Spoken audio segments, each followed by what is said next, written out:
à la Cantorade. Venez avec nous sur Radio Laser prendre de la hauteur et du recul sur les interrogations multiples que nous et vous nous posons toutes et tous. Critiquons, proposons, réfléchissons dans l'humour et le respect.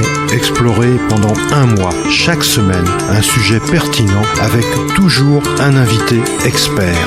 Bonjour à toutes et à tous sur Radio Laser à la Cantorade Science et nous recevons comme d'habitude Xavier de Bontride. Bonjour Xavier. Bonjour Bernard, bonjour à toutes et tous. Pour présenter le Science Ouest du mois de mars 2026 avec un dossier, le dossier Quelle alimentation pour demain. On parlera également des élections municipales et des médias, à savoir comment par exemple un média comme Ouest France gère cela. On parlera du cerveau des femmes et notamment des polluants. Est-ce qu'il est plus menacé que celui des hommes par les polluants et pour quelles raisons?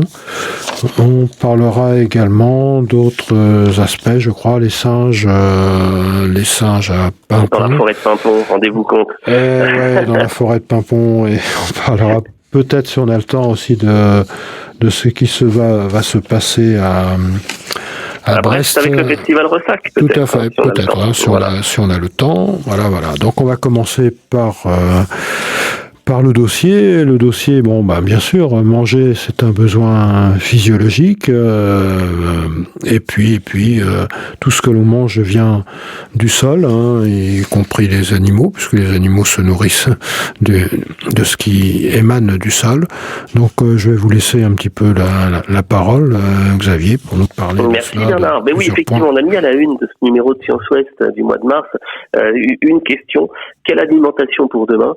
En se demandant comment, justement, dans un contexte de crise à répétition, qu'elle soit crise économique, crise écologique aussi, tension sur les matières premières, évolution des modes de consommation, comment allions-nous manger demain ou après-demain? C'est pas de la science-fiction, c'est plutôt à la manière de Science Ouest une interrogation scientifique sur ce que représente l'alimentation pour subvenir à nos besoins physiologiques élémentaires, mais aussi nos modes de vie, puisqu'on sait bien qu'on ne mange plus forcément comme on s'alimentait il y a encore 50 ans. Le temps que l'on consacre et l'argent que l'on consacre à cette activité a sensiblement baissé dans les deux cas, et donc il nous paraissait intéressant d'aller à la rencontre de scientifiques qui travaillent sur ces questions. Alors, il y en a pas mal en Bretagne qui sont spécialistes soit de l'alimentation. Il y a une chaire à l'université de Rennes qui s'appelle Alimentation et bien manger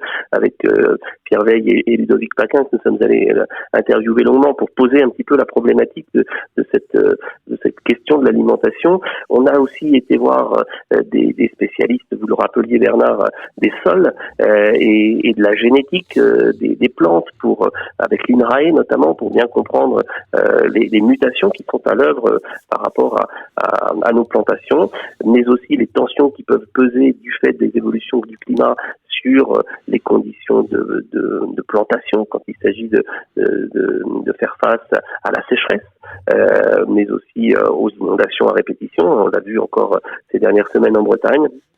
On a également voulu aborder un sujet qui est toujours un petit peu sensible, singulièrement dans un pays d'élevage comme la Bretagne, qui est la question de l'alimentation à base de viande. Faudra-t-il arrêter de manger de la viande? Et là, c'est évidemment, les réponses sont toujours plus nuancées que les questions, et c'est pas binaire évidemment ces questions-là, même si on sait que l'empreinte carbone de l'activité de production de viande animale est sujette à questionnement et n'est pas bon pour le bilan carbone, et qu'il y a d'autres manières d'acquérir des protéines, mais tout est une question de dosage. Et puis on s'est aussi intéressé dans ce dossier, et c'est une dimension je trouve intéressante, à la problématique plus sociologique de l'attitude justement de l'accès à une alimentation équilibrée et à cette problématique de la barrière financière qui fait que parfois les femmes empêchent certains de nos concitoyens d'avoir accès à une alimentation de qualité à travers une initiative. Oui, les chiffres sont importants. La précarité alimentaire, c'est une réalité, hélas. Et donc, on a été allé voir quelles étaient les initiatives de solidarité qui pouvaient exister pour notamment développer des caisses alimentaires.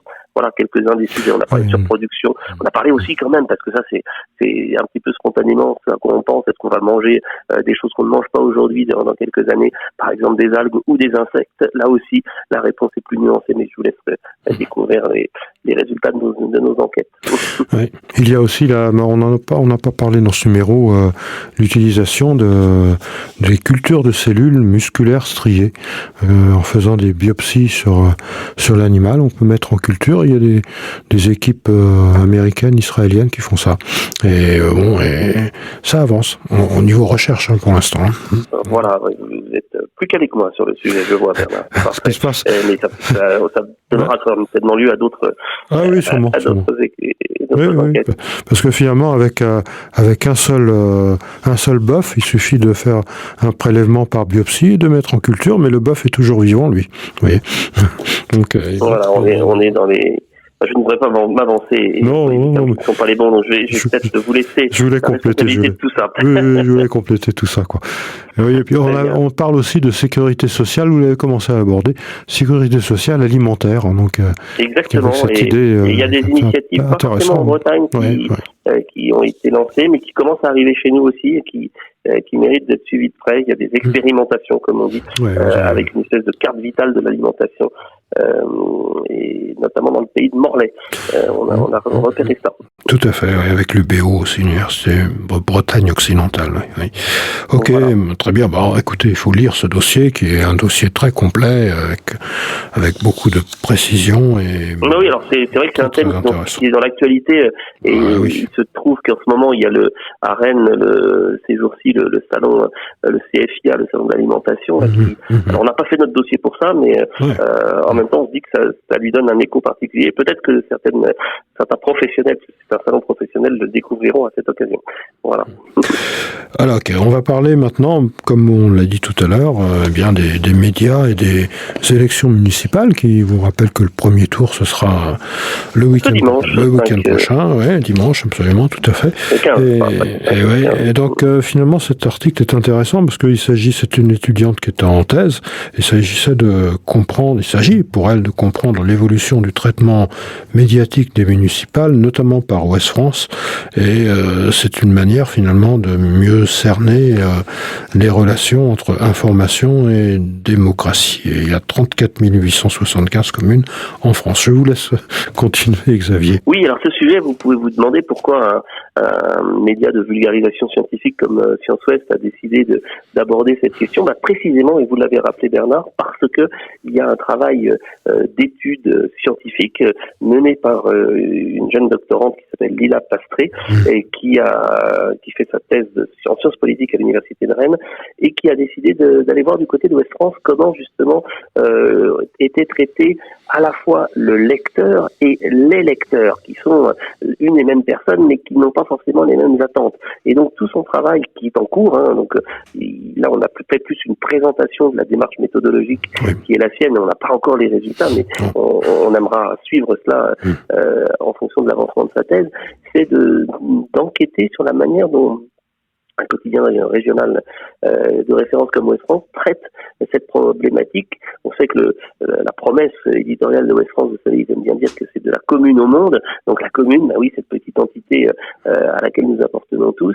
Et puis, comment les journalistes abordent les questions de pluralisme, la pondération qui est donnée au sujet, sachant que, vous l'avez rappelé, il y a près de 35 000 communes en France, et dans certaines tout petites communes, ça vaut pas le coup sur un plan économique peut-être d'en parler, et pourtant la démocratie voudrait qu'il y ait un traitement équitable de tous les territoires. Donc c'est à cela, je crois, que Lila Pastré s'attache à travers son travail, qui se fonde sur des observations de la manière dont les journalistes vont travailler, une compilation très précise des différents articles qui seront publiés, la place également qui est accordée dans les colonnes du journal et sur le le web aussi de cette couverture des élections municipales. Voilà. Et donc, on va attendre 3 ans, parce qu'en principe, une thèse, ça dure 3 ans. Je crois qu'elle a commencé sa thèse au mois de septembre. Encore, mais je ne sais pas combien de temps ça dure. En tout cas, il y aura certainement l'occasion d'y revenir. Tout à fait. Et puis alors là, je l'ai pas dit, mais c'est important. C'est une thèse aussi qui s'appuie évidemment beaucoup sur la data, sur les données. Donc, il y a de la sociologie, mais il y a aussi beaucoup d'informatique pour traiter toutes ces données à partir des archives et des compilations que l'IA va travailler. Oui, très, très, très intéressant. Autre aspect, un autre article sur le cerveau des femmes plus menacées par les polluants. Très souvent, un peu négligé par la science, les particularités du cerveau féminin sont maintenant plus étudiées. Vous savez, la santé des femmes, c'est souvent un angle mort de la recherche. Les professionnels de santé ont une expression assez imagée pour dire que trop souvent la santé, c'est la santé bikini. Absolument, c'est ce que j'allais dire. Mais qui fait abstraction à beaucoup d'autres sujets. Et le cerveau, effectivement, était un petit peu dans cette situation-là. Alors, pourquoi on en a parlé? Il se trouve que tous les ans, vous savez, il y a une semaine du cerveau, et la 10e édition de la semaine du cerveau à Rennes se tient la semaine prochaine, justement. Il y aura une conférence le 19 mars au CHU de Rennes à Pontchaillou à 18h30 avec les chercheurs que nous avons rencontrés pour cet article qui s'intéressent, vous l'avez dit Bernard, à l'exposition du cerveau des femmes par rapport aux polluants. Et il semblerait, les polluants de toute nature, tout ce qui est la pollution en fait de l'environnement, il semblerait qu'il y ait peut-être des prédispositions, ou en tout cas une sensibilité particulière de ce cerveau des femmes par rapport à ces problématiques, et c'est mesuré par des taux de maladies qui seraient plus fréquentes chez les femmes que chez les hommes et qui pourraient être déclenchés par ces phénomènes. Alors, il y a des explications. Il y en a une, moi, qui m'a un peu étonné, mais quand on y réfléchit, c'est pas complètement idiot. Par exemple, les perturbateurs endocriniens qui sont contenus dans les produits de cosmétiques pourraient avoir un impact plus important, évidemment, chez les femmes que chez les hommes qui en consomment sans doute un petit peu plus que nous. Enfin, vous, je sais pas Bernard, mais voilà. Je me maquille pas trop, enfin, vous voyez, enfin bon. Pas tous les jours non plus. On fait pas de télé, on fait de la radio. Et puis aussi, évidemment, la prise en compte de la spécificité féminine, du cycle féminin, qui peut aussi avoir une interaction sur le fonctionnement du cerveau. On est là sur des sujets dont on sent que les thématiques de recherche sont encore très larges, très vastes, et on est loin d'avoir fait le tour de ces questions. Et puis aussi, ça concerne aussi maintenant un peu plus les hommes, mais souvent des produits chimiques présents dans les produits ménagers qui sont utilisés pour faire le ménage, pour faire la vaisselle, mais maintenant les hommes font aussi la vaisselle. Donc, j'espère bien que vous le faites aussi, Bernard. Compte sur vous là-dessus. Absolument, oui, je fais. Voilà. Donc le sujet est intéressant, comme je le disais, il sera prolongé par une conférence avec Noémie Letellier, qui est épidémiologiste à l'IRSET à Rennes, pour nous en parler. C'est l'Institut de recherche en santé, environnement et travail. C'est un gros centre de recherche basé à Rennes, tout à fait reconnu, et dont les travaux sont souvent passionnants sur ce lien justement entre santé, travail, environnement. Voilà, donc c'est au CHU de Rennes. De Rennes, à Pontchaillou. Sur le site de Pontchaillou. D'accord. Oui. Ok, autre article intéressant, mais tout est intéressant dans Science Ouest, en tous les cas, à la page 9, si vous l'avez en tout cas, c'est pourquoi y a-t-il des singes à Pimpon? Alors, rien à voir avec le sujet qu'on avait traité il y a quelques numéros sur les drogues. Je vous assure qu'on n'a pas pris de produits stupéfiants pour réaliser cette enquête, mais il y a effectivement des singes à Pimpon. Alors, ils ne sont pas en liberté, je vous rassure, et ça, c'est une histoire qui remonte à loin, et notre journaliste a souhaité nous la raconter parce que vraiment elle est intéressante. C'est une histoire qui remonte aux années 60, et ce sont des singes qui sont élevés en captivité, mais qui avaient été importés, si je puis dire, dans la station biologique de Pimpon, au cœur de la forêt de Brocéliande, dans les années 60, au moment de la décolonisation.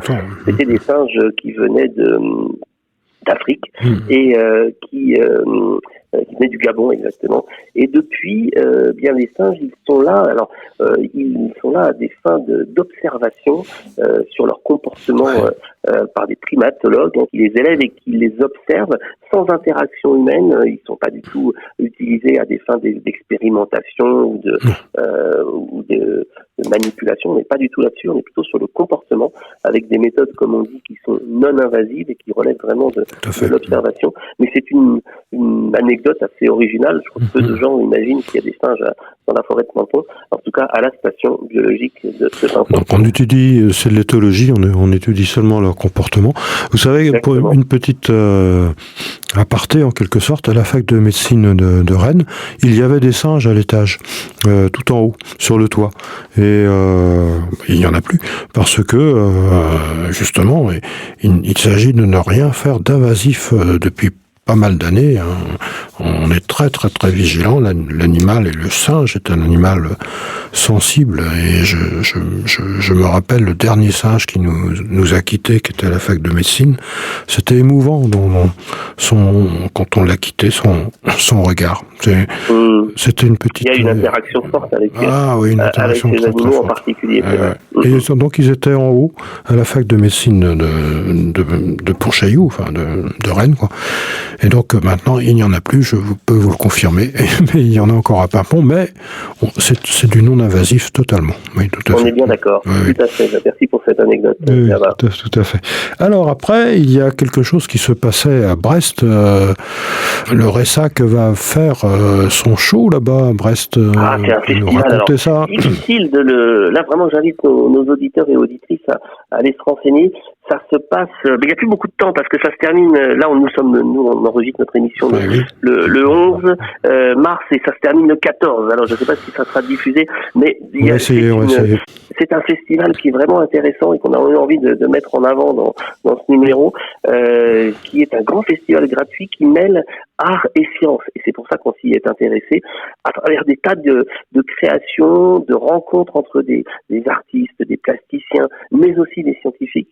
Et il y a des propositions qui sont vraiment très éclectiques dans de très nombreux sujets, mais qui mettent en avant aussi pas mal le numérique avec par exemple, on a illustré cet article avec une magnifique image qui est un nuage de points que je vais tenter de décrire. On dirait la silhouette d'un bateau au fond de l'eau. C'est exactement ça. En fait, c'est la représentation numérisée d'une épave, l'épave d'un bateau qui s'appelait l'Armorique, qui se trouve au fond de l'estuaire de Landévennec dans le Finistère. Et c'est un nuage de points de mesure bathymétrique qui ont été réalisés avec un sondeur multifaisceau. Voilà, je suis précis dans ma définition. Et donc, ça donne une image qui est à la fois magnifique à contempler, avec un dégradé de rouge, de vert, de bleu, et en même temps, c'est très scientifique puisque c'est une représentation mesurée d'un objet qui se trouve sous l'eau. Voilà, et en fait, ce festival, il tente à chaque fois de montrer, j'allais dire, la beauté, sans mauvais jeu de mots, de représentation scientifique ou de démarche scientifique. Et quand on a ce dialogue entre l'art et la science, eh bien, on a forcément de l'émotion, des rencontres et des envies d'approfondir et de se cultiver.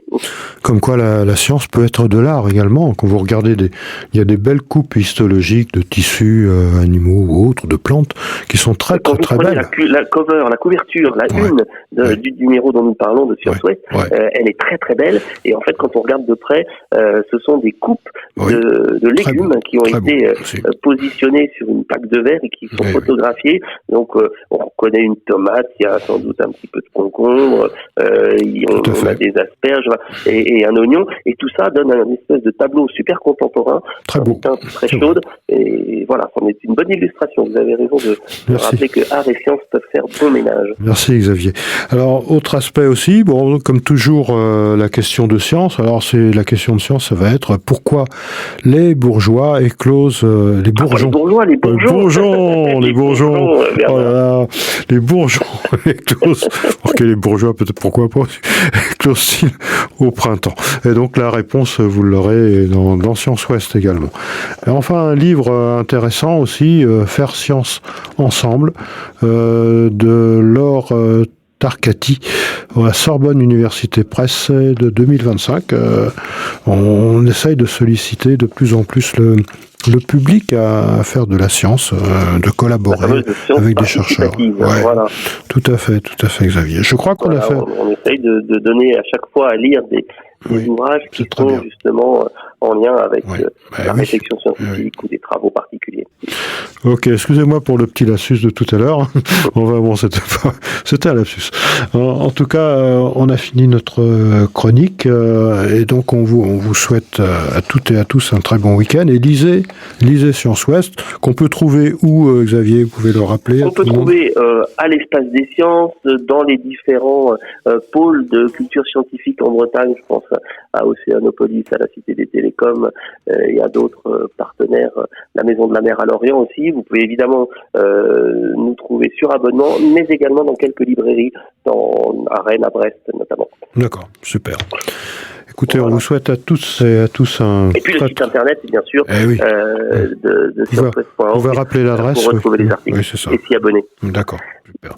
On vous souhaite à toutes et à tous un très très bon week-end. Restez curieux et écoutez, lisez ce que font nos chercheurs et les résultats des recherches. Et dans Science Ouest, vous avez tout cela. Voilà. Merci beaucoup Bernard. Merci à toutes et tous. Au revoir à toutes et à tous. Au revoir Xavier. Au revoir à toutes et à tous.